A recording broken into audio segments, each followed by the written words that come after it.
Great. Thank you all for taking the time to do that, to have a little rebuttal and get your own comments in. I think that was good. Usually we have a closing statement for everybody, about a minute. Can you stretch out vote for me for 60 seconds? If you can, we'll start with DC and move back down this way. Have to pass those microphones around. Okay, yeah, so thank you all for coming tonight. I'm running for a number of reasons. Not only do I want to make sure that the town of Chapel Hill works with Carrboro and otherwise to make the area a place with zero tolerance for domestic and sexual violence, I'm also running for those that are the voiceless. I'm running because I am living the struggle of a lot of people that either have low-wage jobs or part-time jobs that barely scrape by and don't really have the time to make all these meetings that we'd like to have people make to be able to involve themselves with the government. Which is why I encourage the town to involve and to go out to them, to ride the buses and talk to people and things of that nature. I feel like there is a need for diversity. I feel like we must make sure that when you bring that diversity, you have different perspectives, and I think that I do have a different perspective from a lot of the candidates, not to slight them, but I think that it's really important that we have all those different angles in terms of how we make Chapel Hill a better place. And so I hope to gain your vote starting Thursday. Thanks. Go ahead, Amy. I'd like to thank everybody for coming out tonight and for giving us your time this evening to listen to us. I wish the turnout at these events were bigger than they are. I guess the message that I would like to leave with you is I think that I am an advocate for growth, but I think it's an advocate for sensible growth. I really appreciate the character of the town and this place where we live. I think it's a very special place. And I think that as we grow, I think we need to pay attention to maintaining that. UNC recently just did a big campus upgrade over the last decade, and they started by saying, what are the things that make this place special, and what do we want to keep? And they put hundreds and hundreds of thousands of square feet of development on that campus in a way that still retained that character. And I think that we would do well to follow their lead and to take that kind of planning approach to what we do in town.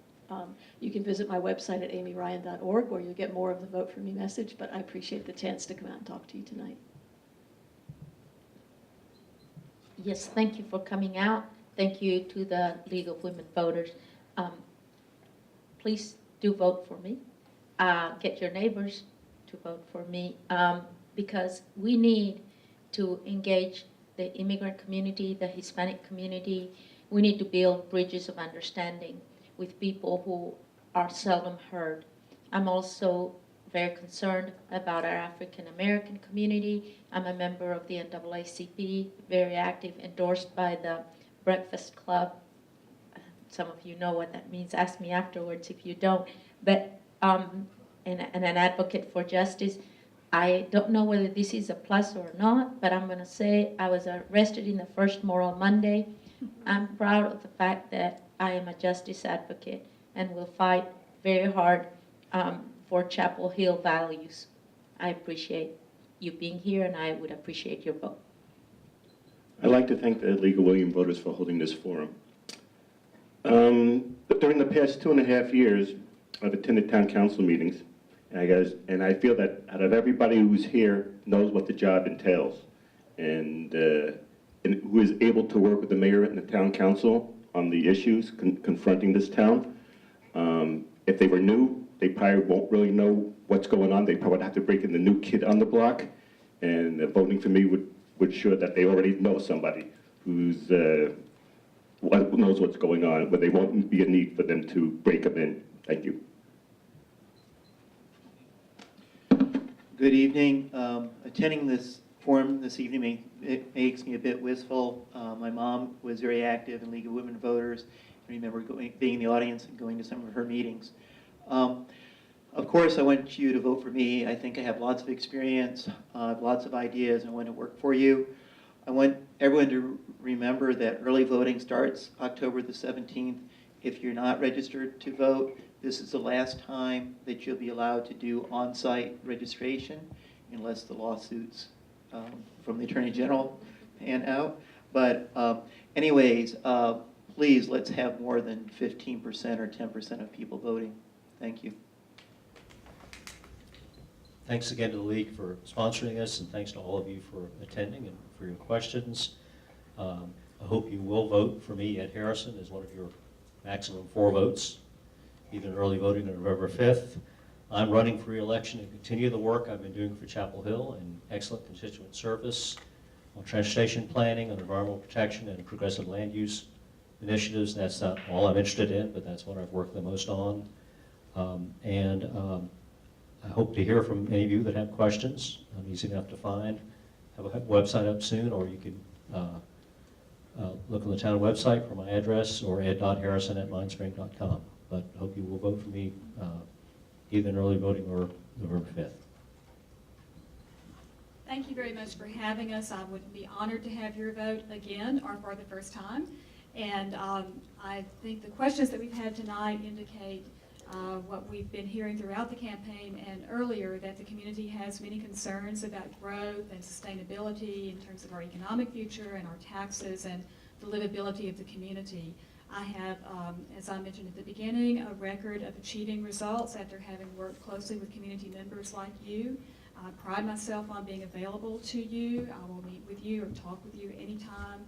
The work the council does is collaborative, it's rewarding, but my interest is always in addressing the problems that are before us in a way that are consistent with what I'm proud to call Chapel Hill values, which include equity, inclusiveness, social justice, environmental justice, economic sustainability, and livability. And I would appreciate your vote.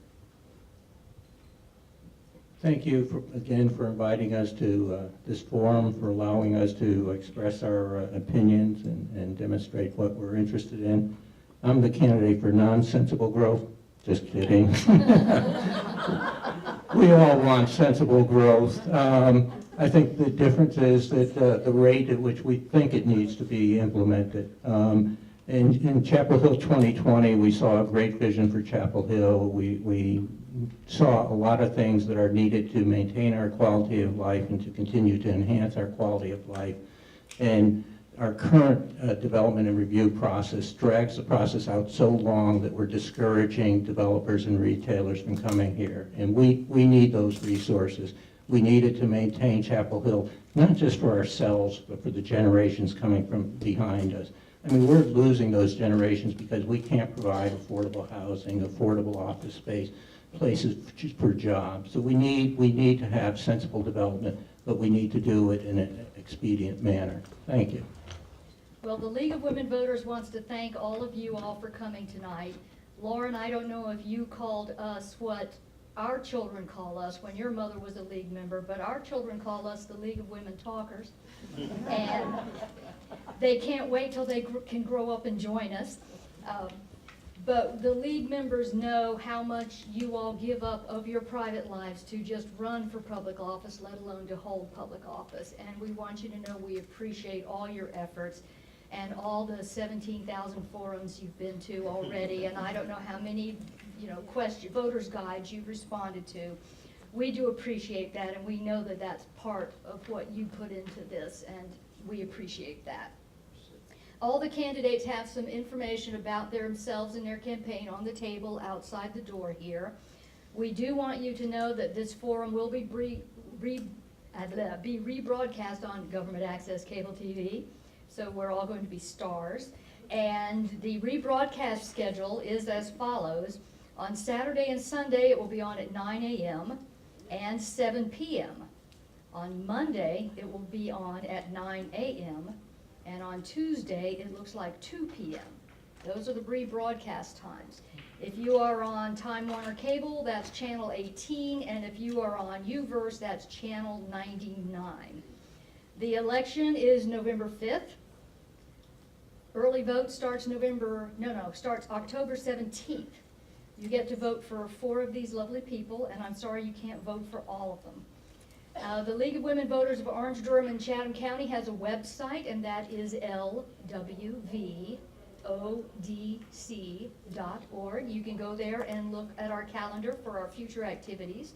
Please join the League. We are open to men and women, you know. Men can talk as much as women do. And we'd like to thank the Stroud Roses Foundation and the Seymour Center here for helping us with this broadcast. thank our President Brenda Rogers for being here, as well as Neil Herforth and Jonas Herforth. Where are you guys? And Teresa Hong and Maria Chong, we thank you for being here tonight. We appreciate your efforts, and thanks to all of you. So, everybody have a good evening.